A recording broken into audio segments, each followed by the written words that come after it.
Oh. Hey up, bruv. Spidey cunt. In bits.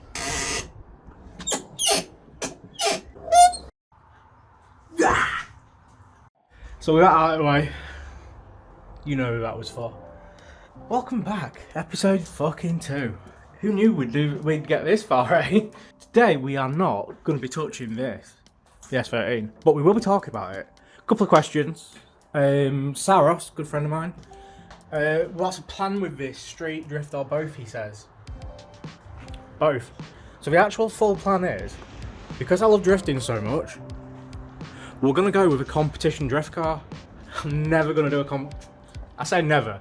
I'll probably never do a competition though. I just love the look of a competition drift car. So the idea for me is it's a bit of a weekend toy, full competition spec drift car for the street, just for having it and shows and stuff. Should be good fun. So I did have a plan for today, and the weather's sort of changed that.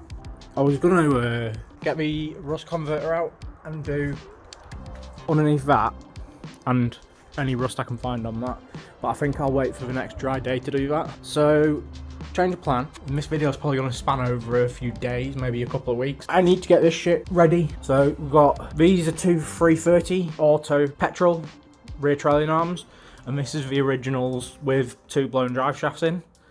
So I need to take both camber arms off, spring cups in the, I want to go lower than I was, so we might not be using them, but still, I still need to take them off. And I need to get my poly bushes out of the trailing arms. And I'm probably just going to strip these down and then bang them up for sale. And then it's the same again, strip these down. I've already got one trailing arm bush out of them. I'm looking for some X3 upper control arms, which it would seem are a challenge to find in the UK. And also I'm going to change the control arm bushes, upper and lower, for two uppers, because they're a sealed bearing unit. So I'm going to put them in top and bottom rather than just having the bush on the bottom. So I need to get the subframe out of the car, get these stripped down so I can swap the bits over. Let's have an introduction to the car, shall we? So it's a 99 E46 4-door saloon sedan, whatever you call it in your country. Absolute pure beast of a 323. It's growing moss in many places. It has no interior because the plan is I've cut the dash basically. As you'll see, dash is there. We even have cobwebs. Nice. Yeah, I am contemplating. It's going to be a big job, but I kind of want to take all the wiring out that I don't need. While I've got it in pieces, it's one of them. Because I want it as light as possible. Got the harness bar that me and Ian from Retro Speed Shop welded in. Hydro, which I bent the bracket for. So I'm going to be making a far stronger bracket because I don't plan to have interior in it ever again. Apart from obviously seats. You can see there where I bent the bracket. Got a bit too happy on pulling the hydro. The mounts weren't the best. I thought I'd actually rip the tunnel, but apparently not. So yeah, absolute shithole. Can I get in bonnet?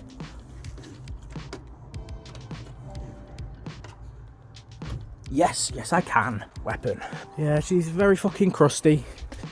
Ian's going to be coming to help at some point, hopefully, to finish off the welding, because we've got still a hole in the floor there. We've got done all the reinforcement plates. You might not be able to see that. Oh no, it's because my screen's dimmed. Yeah, so I just need to clean all the rust up. So at some point, probably the next dry day, I'll get the rust converter on it. Let that dry and then grind it back.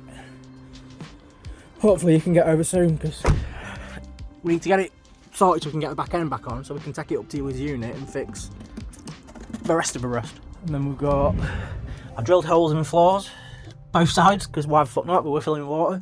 Cheeky little OBP handbrake. Absolutely love it. With a eBay special short shift. That is cable tied together underneath because it was shit. Odessa CNC short shift. Odessa, if you want to sponsor me, give me a shout. I'm down. I really want one of your short shifts. That was a chrome sunstrip. How do I get into the bonnet? Fucking cobwebs, man. Let's see. Loads of rust. So we'll be going. We'll be going fiberglass. Yeah, that's. Oh my god. Nice. Yeah, I'll be going fiberglass with them. I did have a tarpaulin on it and it's actually rubbed through the paint. Always fun. Thing needs a respray anyway. Yo, bruv, Spidey cunt. Dirty bastard.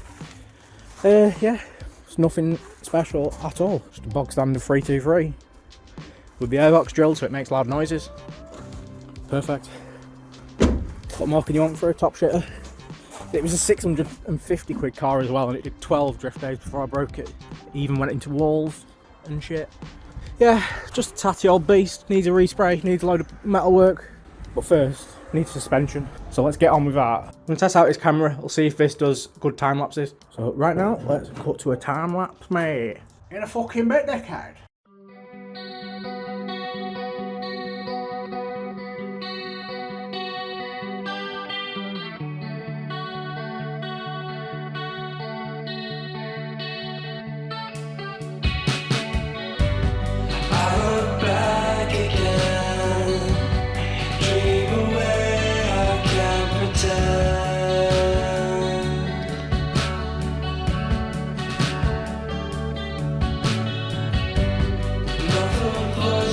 Follow me, empty faces I can't reach.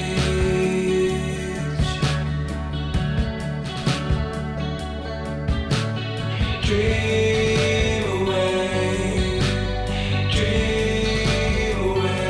until it's gone again. Oh no, not again. Fall away.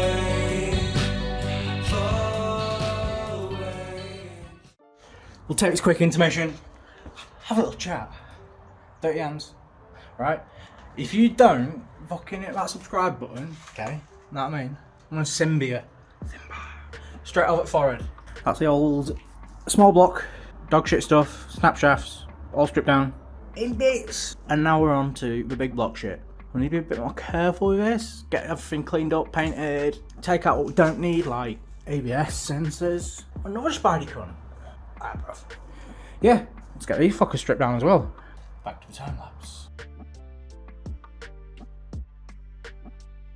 So everything you've watched is from a couple of months or 6 ago. The weather's definitely very different from that day. I'm still in shorts. There's been some progress and I didn't film a lot of it. As you will see, the car is raised up now, a bit higher than it was. Got the front on some slabs and raised the back up 2 pins. And then I'm gonna get my kneeling mat actually. So the underneath has also had some rust converter put on it, just to protect it a bit more. At some point I'm going to get underneath and get all that ground back to bare metal and get it primed up properly. I've also been a busy boy in the car. So when you last saw this, the dash was out, but the heaters were still in. Oh yeah. Yeah. So the heater is finally out, which meant I could get the last of the carpet out, which was under here. So it was officially no more carpet. And I've also been getting busy with the floors. So this was an absolute state. Cut a lot of the rot out. I'm probably just going to cut around here, make it a nice square plate, get that plated up. Also uncovered that side. I don't know what these plates, round plates, were for originally, but I'm going to cover them up. There's no need for them. Also, doing little things like getting rid of the seat brackets, because I'm trying to save as much weight as possible. Got rid of a lot of the sound deadening, which is always nice. Bastard of a job, but you know, better to have it done. Also pulled all of the wiring looms back. So there was loom that side, all up there. And this side, I've pulled it all out of the backlights, all through the boot lid, all out of the C-pillars, and all from down the sills. And now it's just sort of in a mess right now. It needs all pulling off from the full front end. I'm holding off on stripping the front end off for now because I think I want to get it welded up first. So all the wiring from the inside of the car goes into here. I'll put a bolt back on it. Hold. All the wiring goes into there. That's where the ECU also is. That's been pulled out because I want to send it off and have the rev limit raised. so I can send this engine on its way and get something with more power in. I refuse to get rid until it's blown up though. This wiring loom right here is part of full interior loom, as is this. So it's going to be a big job. I have considered putting, I think they're called Deutsch plugs, in probably in this box somewhere, cut both looms and Deutsch plug them back together, so I can then in the future remove them a bit easier. But I'll think about that a bit more. There's a lot of this wiring loom in here that can be got rid of. Obviously, like you've got airbag, got all the ABS, which doesn't exist anymore. All the aerial shit for the radio isn't needed. There's so much wiring that can just be put in the bin. Why not while I'm here? But when it's escalation, I don't want to escalate too much, because I would like to have it back together at some point. But yeah, it's looking progress indeed. Also, even though they're not on now, I do have new mirrors. A little bit of that mid-build motivation. I've had these mirrors for a while. They're originally off my old Astra. I'll drop a picture in here. I kind of want to keep a bit of that car going somewhere. So my wonderful sister, for my birthday, it's just been, got me the base plates. So now I can attach these awesome, definitely not knockoff mirrors on. It's a drift car, but don't need to be real. The wheels do though. I'll drop a couple of pictures on of that fitted. I'm not fitting them properly for now because they really need a respray, as you will see. Plus we're in Vauxhall's ceramic blue, which is, you know, not the right colour. So yeah, I think that's it for today. We'll be back with more. I'll try and actually record some of this shit next time. But yeah, I want to really get cracking with this. Weather's been a bit too shite recently to do anything, but I'll be back to it very soon, hopefully. Thanks for fucking watching, like, and catch you next time, dickhead. Dream